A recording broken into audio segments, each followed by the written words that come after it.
sounds like a story to me, some crazy fable that you would not believe. Oh, but ain't she Welcome to the Avram Davidson universe, where we listen to some of the greatest stories ever written, adored by Ursula Le Guin, Neil Gaiman, Leonard Nimoy, Ray Bradbury, and Stephen King. Enjoy classic tales such as Are All the Seas with Oysters, The Golem, Sources of the Nile, and many others. Hello and welcome to the Avram Davidson Universe, a podcast where we'll be discussing Avram stories. This week we are discussing Murder is Murder from the Investigations of Avram Davidson, originally published in 1973 and then collected with the rest of the investigations. Today we have a special guest, the curator and author on onereadingnurse.com, a blog about many books. We have Athena on the show. Thank you for coming, Athena. Oh, thanks for having me. Athena, can you your background is absolutely incredible. Can you pan a little bit and tell us about what books you have over there? Oh my gosh. Yeah, so I always wanted a house full So of books. cool. And it used to be a dining room when I first bought that house, but who needs that? So I made a library. Wow. Probably half of it is sci-fi and fantasy, and then I Oh. have everything from, I don't know, American history to general fiction, mystery, everything. Not really romance, but everything else. That's fair. We did a long couple weeks on the genre podcast reading lots of romances, and now our brains are kind of need a break from romance for a while.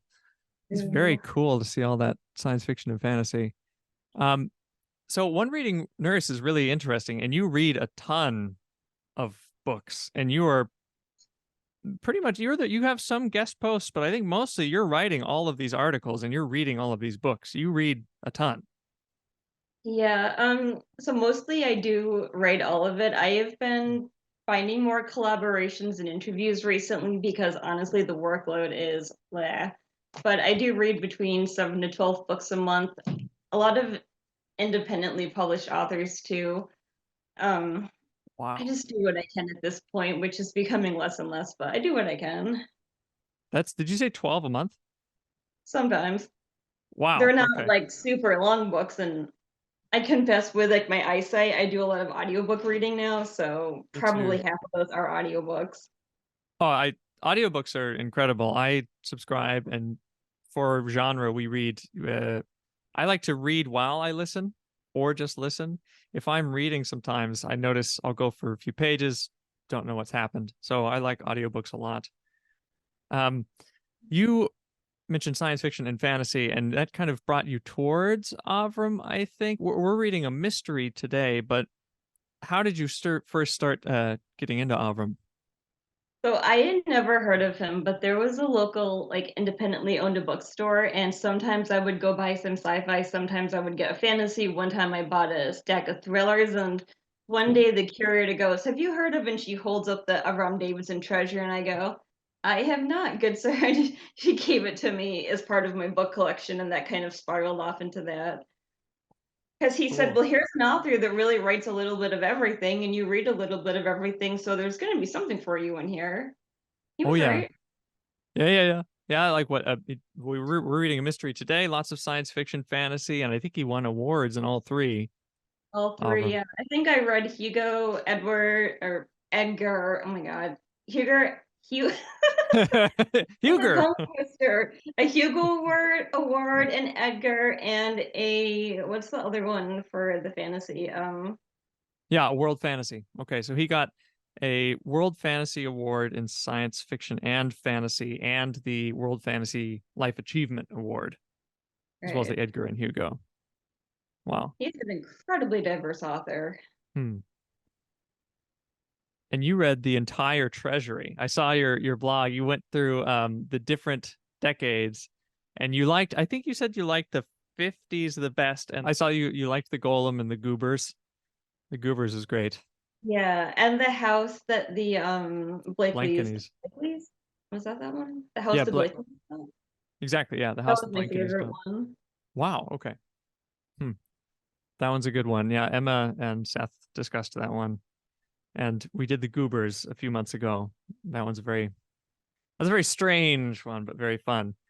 Athena, I'd like to listen now to Murder is Murder so we can come back and discuss it more in depth. But for now, here is Murder, published in 1973, written by Avram Davidson. Murder is Murder. Murder is Murder is a very short story with a very striking title and the conflicts of a Russian crime novel. The story was published in 1973 and spins variations on the familiar theme of murder for inheritance. Avram was a master of idiosyncratic variations. When a publisher asked him for biographical information, he responded, "For the benefit of those interested in astrology, my rising sign is attached to a Goodyear blimp, and my moon is in Omaha." Michael Kurland, in his introduction to the Redward Edward papers, described the quirky Davidson persona. Avram has a whim of iron. He holds a 9th-degree black belt in idiosyncrasy, being the originator of several of the more complex modern moves. He is not antagonistic toward all mechanical devices. He is quite fond of the water wheel and maintains a strict neutrality toward the spinning jenny. G.D. Guy Benson used to tell himself that if Cousin May had never borrowed the book from the library, he would never have got the idea. But all the same, he rather thought it would have come to him anyway. The need was constant, the solution so easy, and so near. "So, Guy," Cousin May had said, in that deep voice to which authority, amusement, and scorn seemed to come quite naturally. "So, Guy, you agree with that wretched fellow in the book, do you?" Guy passed a hand through gray-blonde hair, thinning fast now.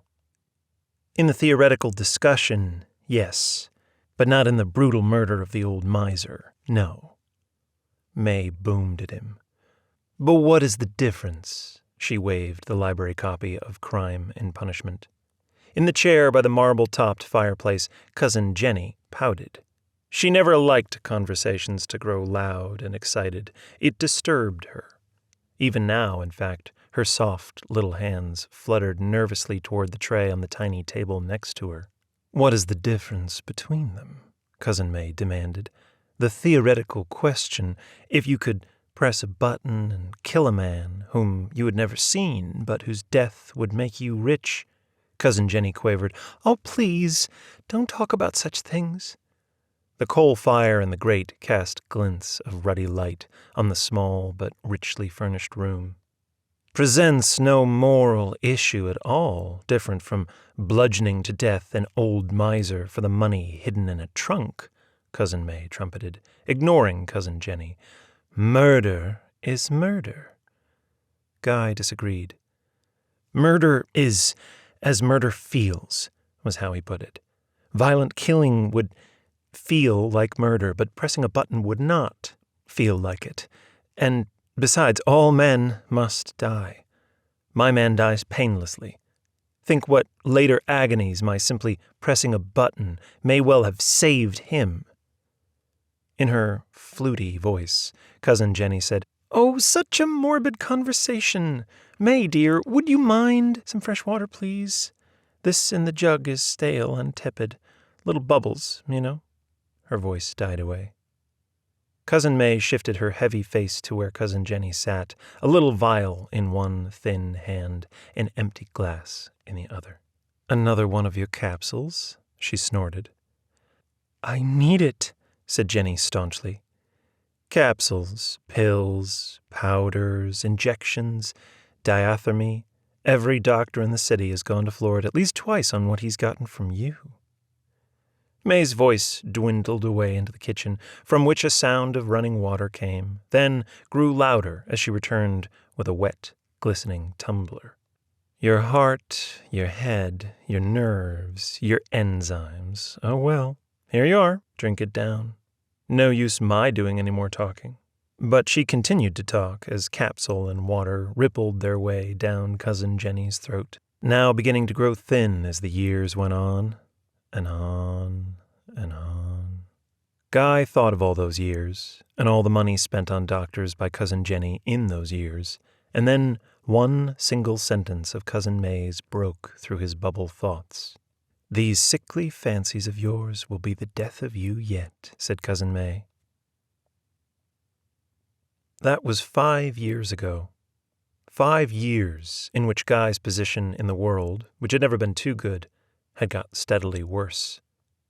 The 3-room apartment had given way to 1 room, without bath, in a decayed lodging house. The truth was that Guy gambled, and his luck was bad. Someday, he assured himself, his cards would turn, his number would come up at the wheel, his stock, his horses. But in the meanwhile, he lived in a cheap little room and 6 days a week ate scanty meals. But Sunday night, he dined at Cousin Jenny's.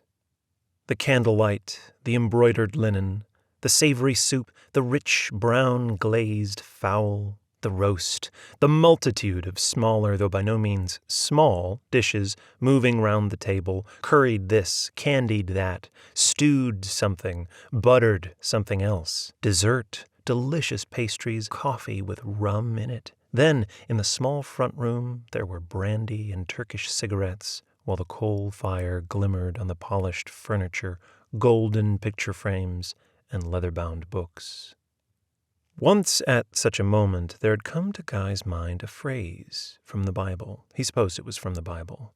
Perhaps he had heard it in church in those dim, far-off days when he still had gone to church. "Hast thou slain and also taken possession?" The money had all been made by their common grandfather, but Guy's father had lost much of his share, and Guy had lost the rest. Cousin May's income, though small, was sufficient, since she lived with Cousin Jenny, whose own father had not only retained all he inherited, but actually had increased it. About money, Cousin Jenny seldom spoke, but Guy knew that she had 2 fixed ideas on the subject.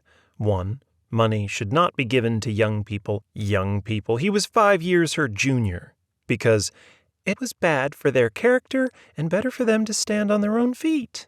2, family money should be left in the family.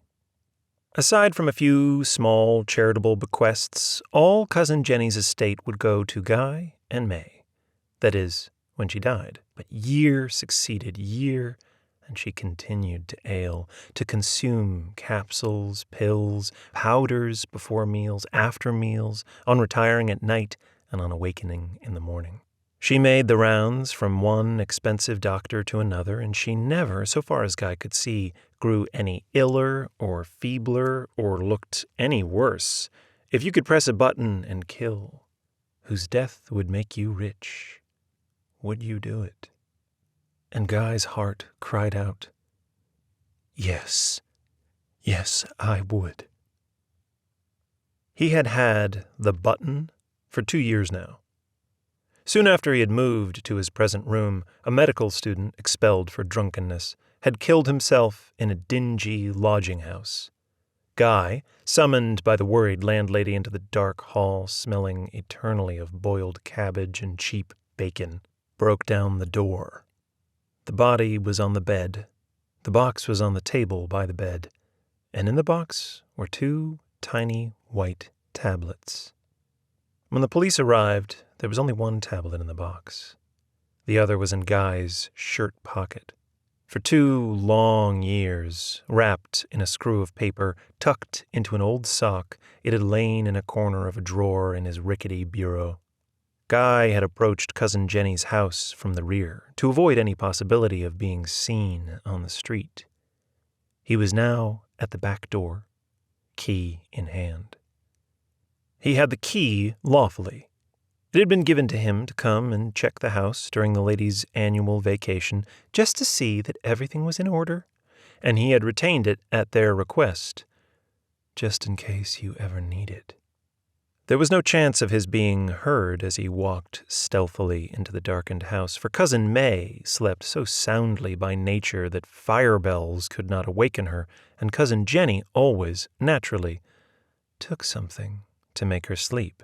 And if by one chance in 10,000 someone did awaken and ask why he was there, I felt a presentiment. I had to see if everything was all right. Jenny would marvel and accept, and May would snort, but no more than usual. It was all so easy as pressing a button.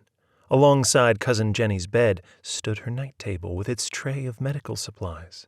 On the tray was a small saucer in which she put the large capsule she would take on waking up in the morning.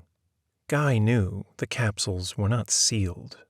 For once he had heard her complain that one had opened and spilled. It would be necessary for him only to pull off the top cap, insert the tiny tablet, close the capsule, and replace it. Then, as silently as he had entered, leave. I should have done this years ago, he thought, entering the hall. Somehow he did not feel so calm, so cool now that he was inside. His breath came harder, his heart beat faster, and there seemed to be not enough air. To his surprise, he found his legs trembling.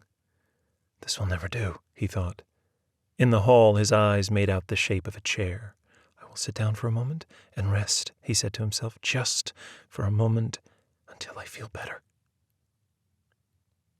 Next morning at 9 o'clock, a canary-colored taxicab stopped in front of the house and let out Cousin May and Cousin Jenny, each with a suitcase.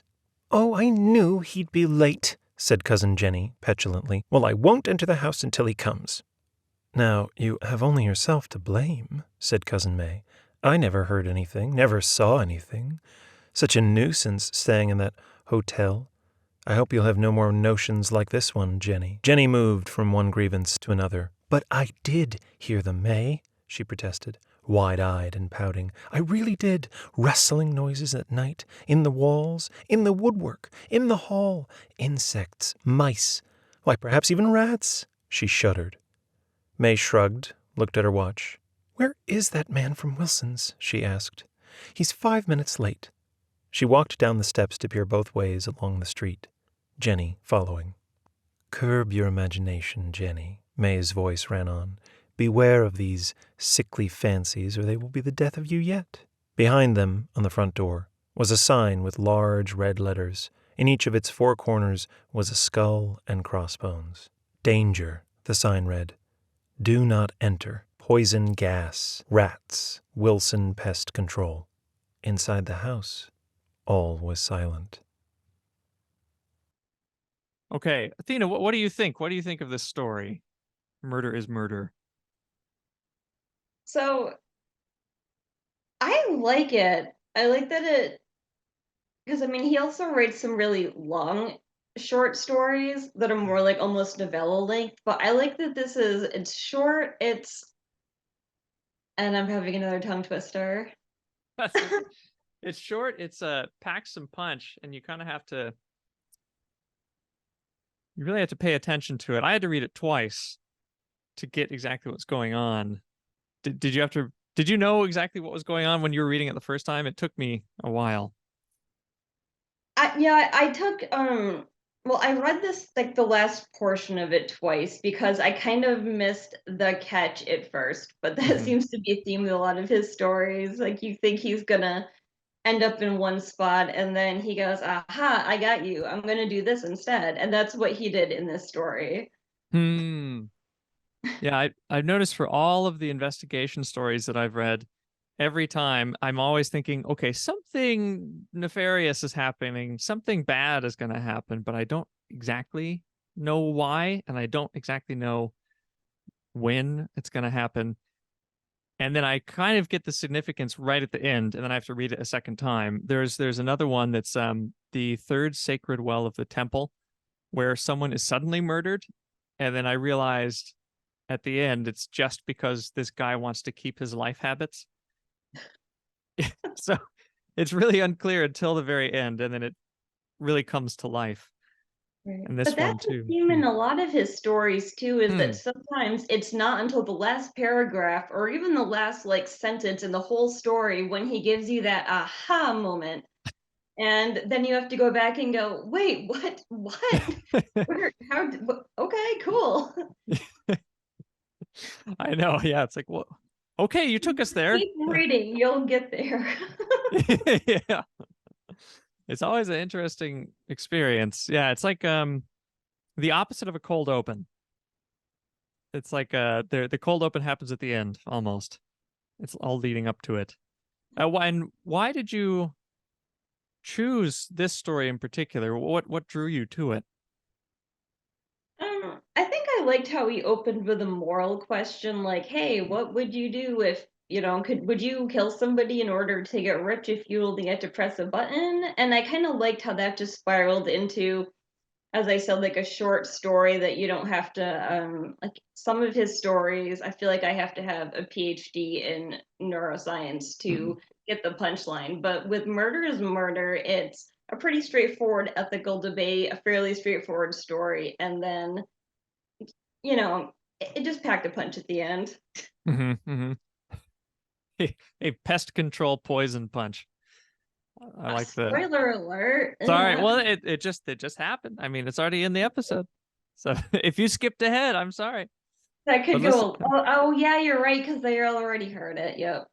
Yeah. So spoilers.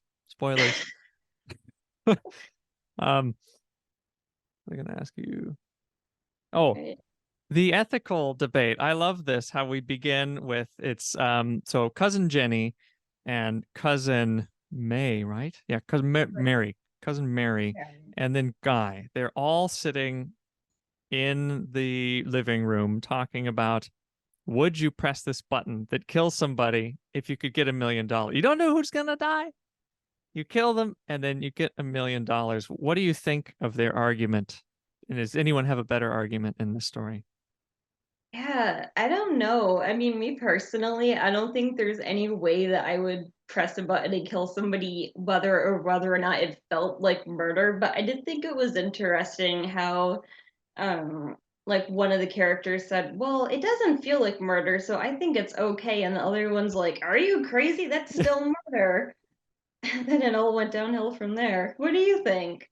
Yeah, it did go downhill from there. I really like like you just said, there are two perspectives. Cousin Jenny is just really nervous. Or no, wait, sorry. Cousin Jenny is the really nervous kind of older lady. She's like, no, let's not talk about this. But cousin Mary says it very clearly. Murder. No, it is May. Sorry. Cousin May says murder is murder. And then Guy, that murder is as murder feels. That is a terrible argument. It doesn't feel like murder. I'm not, bludgeoning them or hitting them. I'm just pressing a button. I don't even know who will die. I get a check for $1 million and I'm saving them from whatever suffering they might have experienced in life. Yeah, I don't know. I can't ethically agree with him, but it made for a good.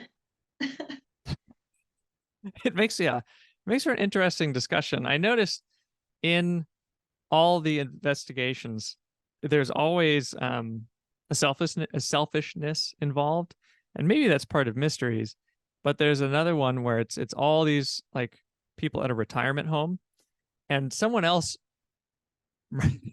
there's a murder, and you find out that the motivation for this murder is this one older person just wanted a bigger room, and so he killed the other, pushed him down the stairs just so he could move from the small room to the big room, and he gets away with it. There's always a selfishness. And what do you think? Like, what is Guy's motivation? Do you feel like he's selfish too? I think so. I mean, he sounded like he just wanted more gambling money, and that he thought that his cousin is just frittering away all of the family fortune on remedies to stay alive longer, is what it sounded like. So he didn't paint himself as a very moral character.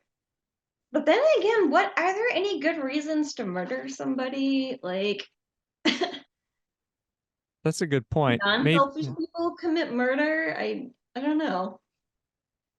I guess when you start to give it excuses, you are really going into immoral territory. You can't really give an excuse for murder.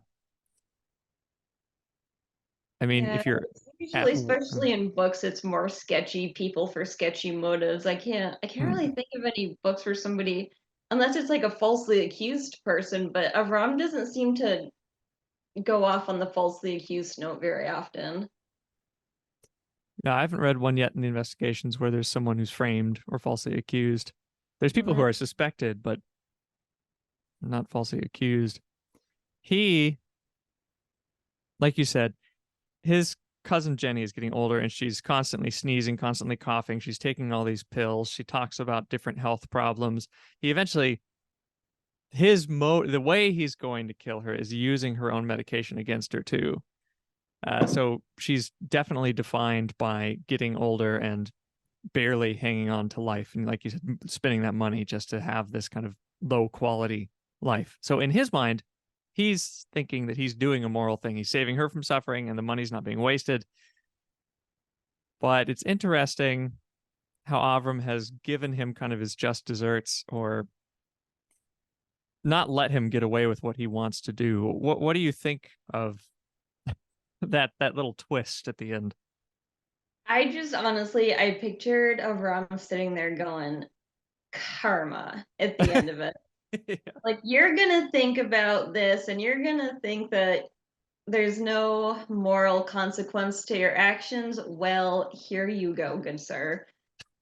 Like, I'm Here not you gonna lie, I laughed once it clicked what happened. I got a pretty good laugh out of it. I did too. I love the whole idea of like he also is giving himself rationalizations about why he's using the back door. So he he sneaks over to their house and he's telling himself, well, I have a key and I should have a key because I can go whenever they are in trouble and I can go check on them. And if they say, why are you coming into the house at this hour? I can just say, oh, well, I had a suspicion that you were in danger. And he's telling himself all of these things. When he walks in, I love that moment where he's telling himself, oh, God, I don't feel very good. I'm just going to sit down for a minute and feel better. It must have been like the poison from the exterminator that was getting to his head or something, and then he started like reacting to whatever fumigation was going on, and Finito. Yes. Pow. all he had to do was use the front door like a normal person and he would have seen the sign. Yes. That's just, I love that because, like you said, like a normal person, or maybe just like a moral person, he's already making the immoral decision to sneak into the house. It gets worse than that, what he wants to do. But even that, we see that his mind is a little bit twisted, his morals are twisted. He should have used the front door, seen the warning signs. Oh, good point. Oh, guy. Well, what do you think? I know, so I haven't read a lot of mysteries. I've read a few mysteries, and you are reading some mysteries for the blog, but you are more fantasy and science fiction. But have you picked up on some mystery tropes? Lots of fantasy uses mystery too. Do you see mystery tropes that you see Avram is using? Have you run into them before? I mean, there's always, and he mentions this in the story too, that obviously somebody's killing for wealth. They see something that they want that the person has and they go to take it. I mean, I don't know if murdering for wealth is a trope. I mean, there's also like, I don't want to say like family tensions, but I mean, those are two pretty big murder plots. Either you want something or you're trying to get rid of your family for X reason or another. So maybe those two themes. For sure, yeah. Trying to get rid of the family, inheritance, trying to get the money. I think you're right. Money is And definitely a big mystery trope. It's always something. yeah, that's true. Even did you see Knives Out from like 4 years ago? Do what? Knives Out. It was a movie. Oh man, okay. Very good. It's like a cozy mystery that came out 4 years ago, and it has Daniel Craig with a southern accent, like Foghorn Leghorn. Hmm. It's a good watch, but it's the same idea of family trying to, each family member believes that they deserve the money the most, kind of like Guy here. Well, the old lady doesn't deserve it. I could make better use of it. But all of them are a little bit twisted. They're going to waste the money in their own way, but they believe they're just. It's very, I know, it's nuts. I'll have to check it out. If I had more, well, I obviously don't watch that many movies. This is what I do, but That's it fair. sounds interesting. I like Daniel Craig. Yeah, he's very funny in this. He's a totally different character in this. Speaking of characters, though, one thing that we always like to do, because damn it, we're gonna make a movie. We got to get it done. We got to make an Avram movie about some of these stories. So, what do you think if we could cast? This is a small cast, very small cast, only 3 characters: Guy, the murderer, well, the would-be murderer, Jenny, the old lady, and May, the kind of voice of reason, I guess. Mhm. Who would you see playing some of these characters? These 3 characters. Well, so I've had some time to think about this now, and I've got the 2 women picked out. I would put cousin Jenny, the one that's taking all the medications. I would still use Meryl Streep for her. I just think Meryl plays a really solid old person. She's good at Hmm. like the high drama situations, and she can be kind of snappish too. Yeah. And I'm trying to, because cousin May isn't really described like in character or form very much. So I'm just trying to Mhm. pick somebody that is impactful in Yeah. small doses. And everybody knows Imelda Staunton, so that's who I'm going with for her. The men, oh, the male character, I guess.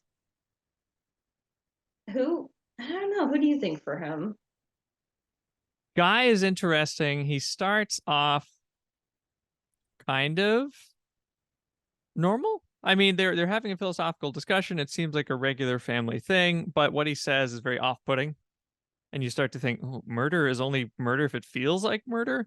And you really don't, you start to not trust him. Then you see him gambling. Then you see him try to commit a murder, which he believes is really clever, but be outsmarted by pest control. So he has a very kind of idiotic, ironic death. Um, I was thinking it would be interesting to see John Malkovich in that philosophical discussion and then kind of overact the silly death at the end. But I don't know about the gambling. Do you? I think Guy is. I think Yeah. he could play a gambler. Yeah. I think he could. Throwing the dice, giving long monologues. Um. Yeah, I can see that. Okay. And then we I, have to think of somebody that would be really funny to hmm, do like the taxi driver cameo. the taxi driver cameo. Yeah, the taxi driver cameo, because definitely somebody is opening that door for those old women. And I think that Avram would get a kick out of like Mel Brooks or Danny DeVito having like a hey roll at the end. So I'm gonna add them in just for giggles. I love that you got your Danny DeVito in there. I do. I have to get him Hey. in there somewhere. I think that's perfect. Do you think like anyone else for Guy? Do you see like John Malkovich might be good? Do you see anyone else maybe? I don't know. I kind of thought about Steve Buscemi, but I don't know. Steve He's good Buscemi would be at good playing too. like creepy, weird guys, but I don't know how he would do with the serious part. I feel like Steve Buscemi would be really good at like wringing his hands through the serious part to like signal to the audience like, No, this something's going on. something's going on. Like, this is not just a philosophical musing. This is someone who's a little twisted. And then John Malkovich might be more straightforward with that beginning. So I think the way they would start it would be very different and could give you a Yeah, different feeling for the story. they'd shine in different portions, but I think they'd both be good. Yeah, I think they would both be good too. So we're gonna get it made. We got to get this movie made. We got to get. Very short movie. Yeah, that's true. Yeah, sure. Well, you know what? Actually, have you seen? Well, sorry, I know you're reading more books. I kind of had a few weeks where I just watched too much TV, but Guillermo del Toro has that show Cabinet of Curiosities, and it hasn't been super big, but it was quite interesting where he's taking classic fiction that are all short stories and then turning them into like a little chamber play kind of episode. So it could fit for something like that if they do a second season.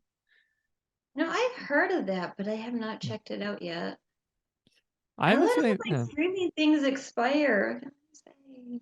that's better for your brain. I watched too much TV in a row, and then it was much too much. Reading is better. Reading is better. So Athena, thank you very much for coming on and discussing this story by Avram, Murder is Murder. And I want to ask you before we go, what are you reading now for One Reading Nurse? Oh, well, and again, first off, thanks for having me. This has actually been really fun. Oh, And good. I actually just got this book yesterday, but one of my friends in the indie community has written this Whoa.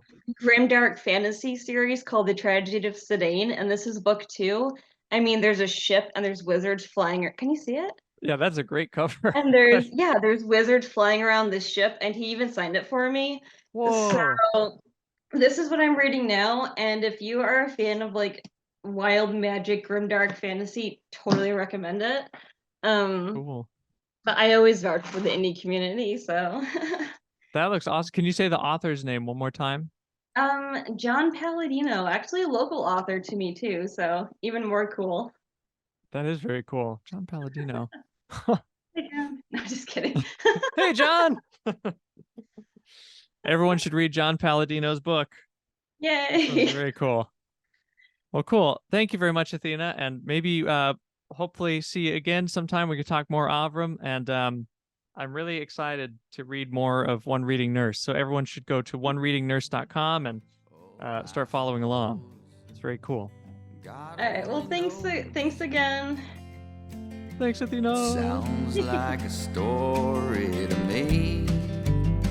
Some crazy fable that you would not believe.